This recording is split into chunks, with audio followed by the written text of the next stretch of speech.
Welcome. Well, you are at home with Jim and Joy, and you are an important part of our EWTN family. And we're delighted that you've welcomed us into your home, and we would love to hear from you. So today, we're taking your questions from our viewing audience. So if you're at home and you're watching the live show, give us a jingle this beautiful Monday at 1-800-221-9460. If you're calling and you're outside North America, you can reach us at area code 205-271-2980. And you can always send us an email with a question or a comment to jimandjoy@ewtn.com or reach us on Twitter, twitter.com/Jim and Joy Pinto. And today's, we always kind of pick up a theme for the day.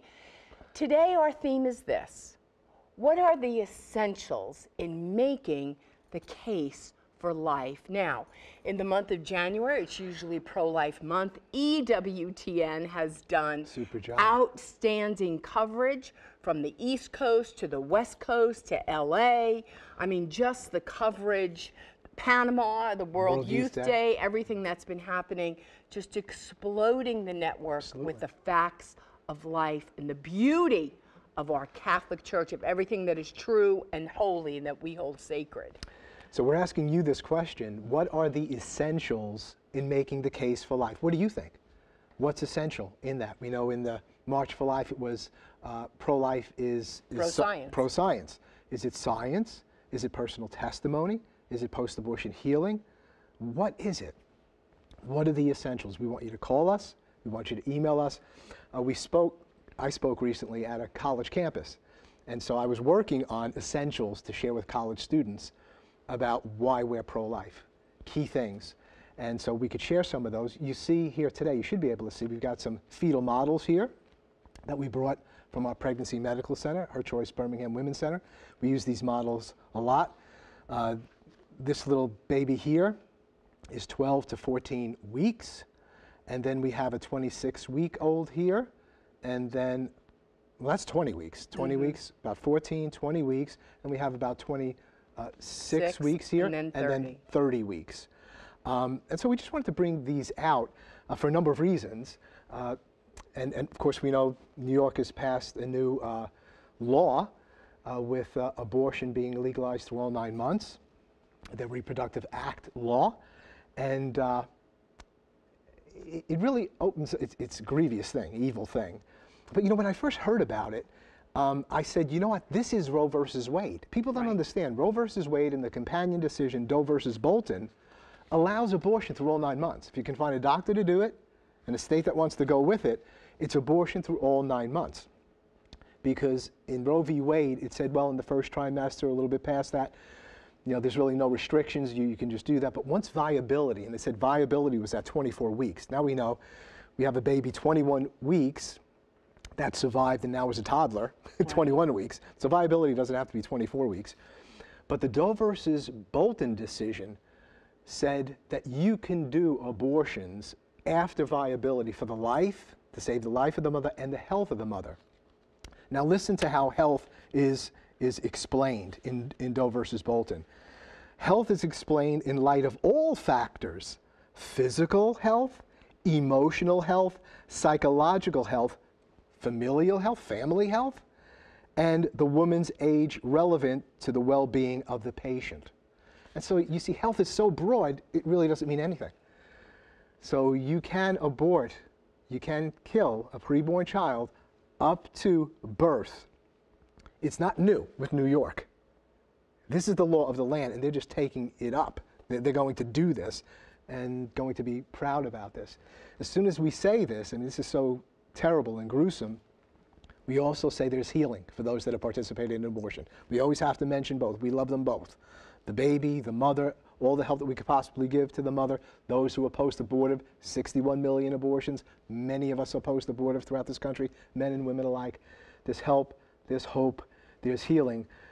But exactly how do you, I like to ask Governor Cuomo and the people, can you tell us about how you're going to go about doing that? Doing that, being abortion, being, what do you mean when you say abortion? What do you mean when you say induction abortion, injecting that little one so that you kill this child and then deliver this, this gives us an opportunity to talk and share. And so we're speaking today about pro-life, about what you think the essentials are in terms of conversation with others, and we want to hear from you.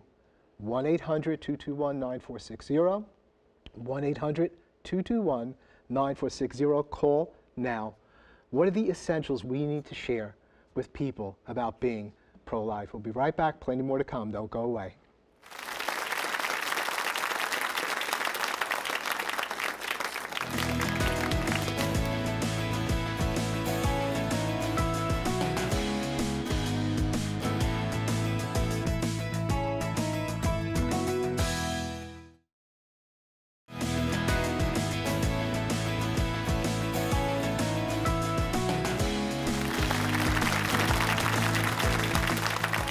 Welcome back. Well, remember, we're taking your questions during our show today. So if you're watching, you're at home, give us a jingle at 1-800-221-9460. If you're calling and you're outside North America, you can reach us at area code 205-271-2980, and you can send us an email with your question or your comment to jimandjoy@ewtn.com, or reach us on Twitter. Twitter.com/Jim and Joy Pinto. Today we're having the conversation. What are the essentials for making the case for life? Is it that you were raised in a home where they had opinions and beliefs and you're just going to follow the family mantra, how it went? My body, my choice, I get to have this. Do you take facts? Do you introduce science? Since 1973, a lot has changed in our culture and science with ultrasounds and what we can see and what we really know. Do you bring that into your conversation and say, well, now I have some more facts, so maybe I need to change my position? What are the essentials for you for making the case? As you just personally, and everybody has to personally have this conversation. I know on a daily basis, we have the conversation with clients when they come in, and they're rather astounded that the baby has a heartbeat after 21 days. They'll say, no, it doesn't have a heartbeat. It'll say, yes, the baby has a heartbeat at 21 days. And you go through all the fetal development and everything that's happening to that beautiful baby. And then you show her a beautiful 12-week-old baby. This baby right here that I'm showing you is the most frequently aborted baby in our country. Now, in New York, we had on Chris Slattery on our show, and Chris said New York is the abortion capital of the world. More babies are being aborted in New York than are being born. So now do we have to make it go up until 9 months? Do we really have to do that? I think that's in the African American community, but it might be going for all people at this point, yeah. These fetal models as well are just really beautiful to use with your children. It's amazing to put out beautiful fetal models like they become controversial. Why are you showing them?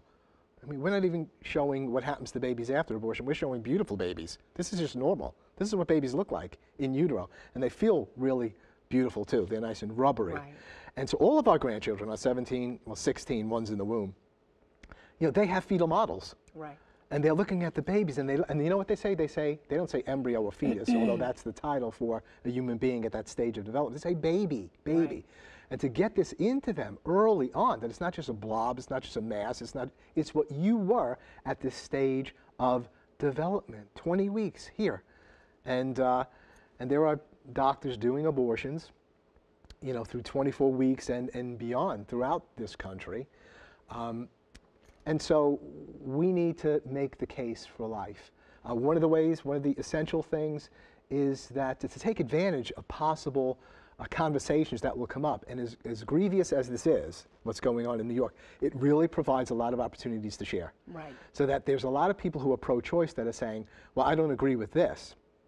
You don't agree with what? I don't agree to abort a baby, you know, all the way up to the time of birth. Well, you don't. Why is that? And why is 4 weeks before that point okay? or 8 weeks before that. Why is that? You know, ask them questions. Sometimes not just sharing what we believe, but saying, so people are asking questions at this point. And you really find that about 70 to 80% of people throughout the United States of America, there was a recent Marist poll that came out, are for more restrictions on abortion. They think that abortions are only through the first 3 months. Right. And they're saying that this should go back to the states, 70%, and the state should have the right to restrict as they see fit to restrict this. And so there's a lot of people uncomfortable. Why are you uncomfortable with this? I mean, that's why are you? Let's talk about this. So you're really not pro-choice through all 9 months. You're pro-choice till when? And why at that point? Why is that? Go back. So we have a real opportunity in the midst of this evil that's been done here in New York to have conversations. And when we have the conversations, if the facts are on our side, we usually win. Right. And if you're having the conversation in love, literally, and I see this, the veil gets lifted.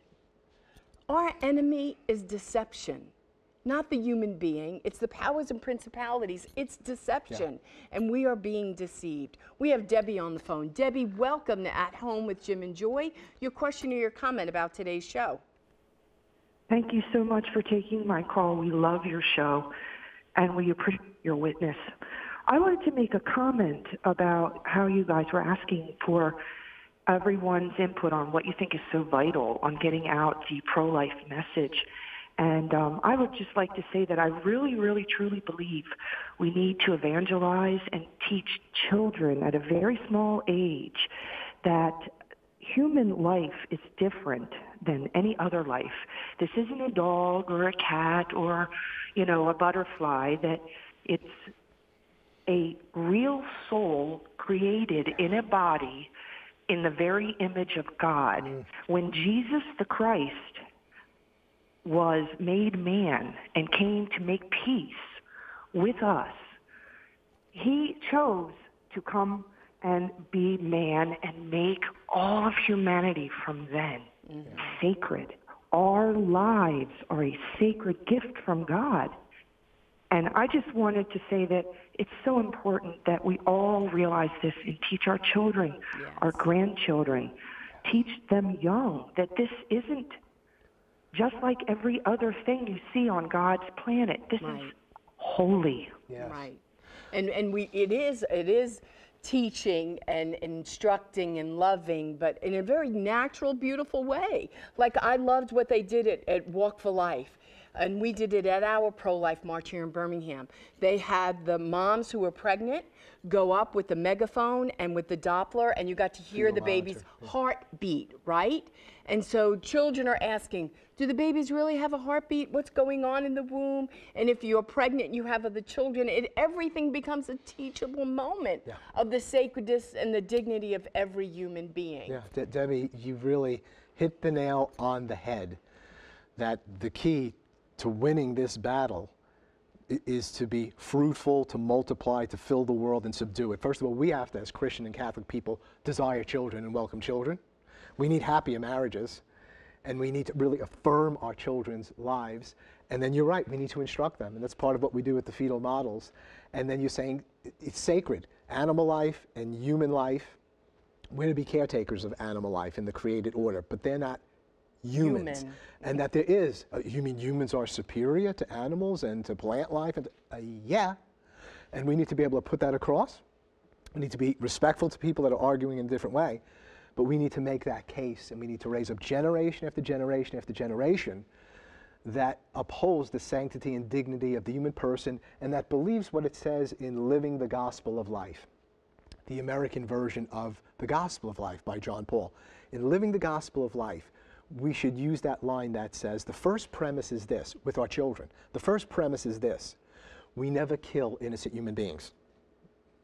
We don't kill innocent human beings, neither will we collude with their killing or be an accessory to their killing. You don't kill, we don't kill our preborn children. We don't kill grandma and grandpa when they get old.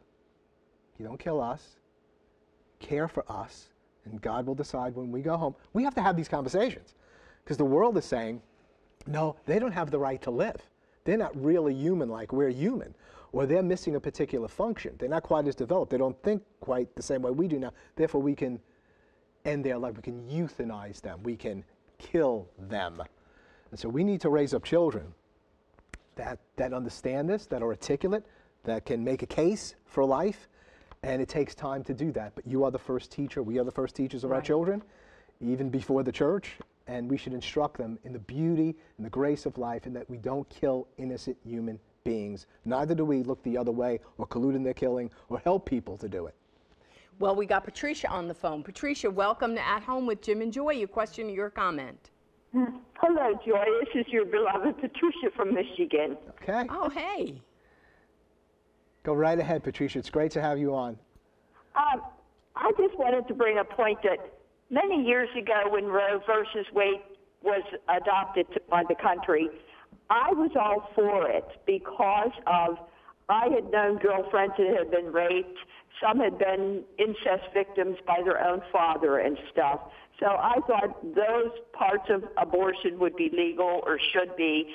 But then as growing up and watching television, there were shows like Dr. Welby, ER, and they declared a person dead after they tried their best to revive them and get their heartbeat.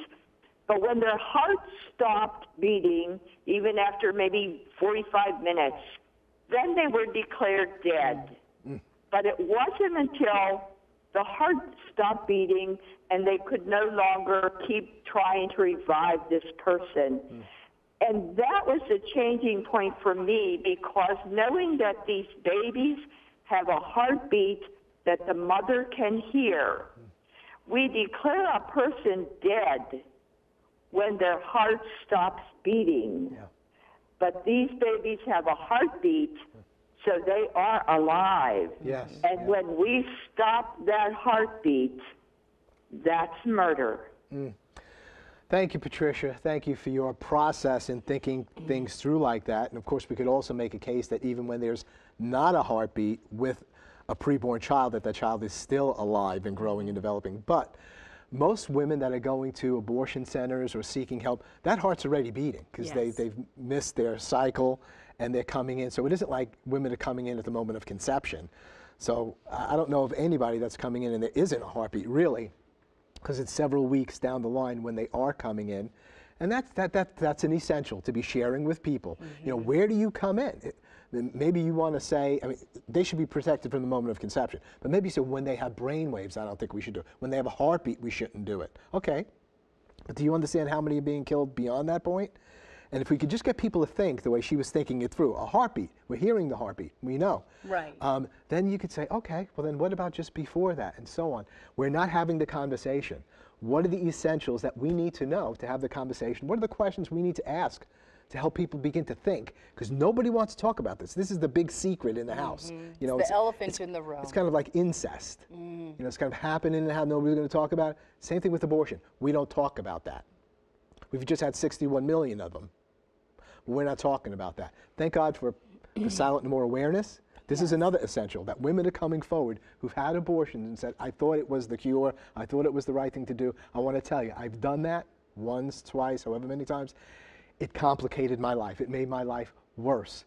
And I'm not here to condemn, but I'm here to say, been there, done that, doesn't help me. Here's what happened to me after that. But there's mercy, grace, and forgiveness. I think that's an essential in the conversation. It is an essential. And it's like, have Abby Johnson, right? Abby Johnson was one of the speakers, and she was sharing, I worked in an abortion clinic. I did wrong things.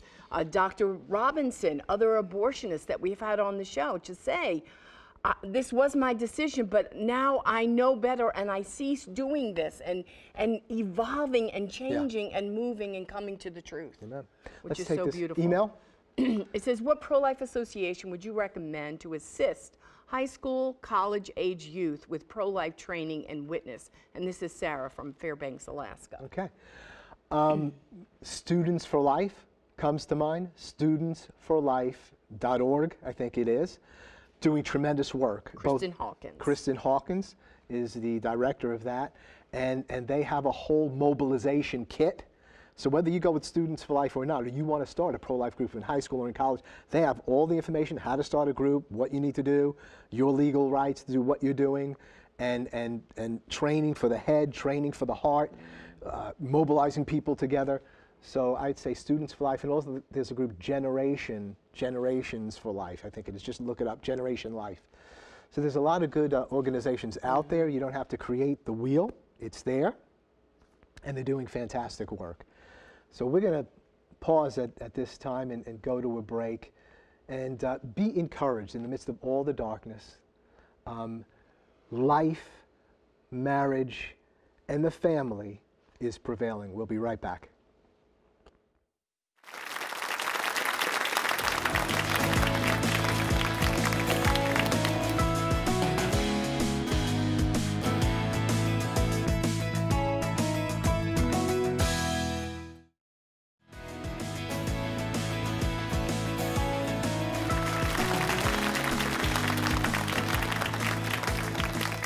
Welcome back. Well, before we wrap up today's show, we're going to go straight to Rome to check in with Joan Lewis. Now, Pope Francis wrapped up his trip yesterday in Panama for World Youth Day. Well, hi, Jim, and hi, Joy, and greetings to everyone tuning in. I'm sure that all of you watched as much as you could of the coverage of Pope Francis in Panama for World Youth Day. And by the way, he has just returned to Rome this morning. Now, there were moments of great solemnity, of great joy. There was a lot of music. There were also moments of silence. And there were some pretty amazing encounters. The Holy Father met young people for lunch. He went to a youth detention center. He heard the confessions of 5 youth. And he also had a meeting with HIV victims.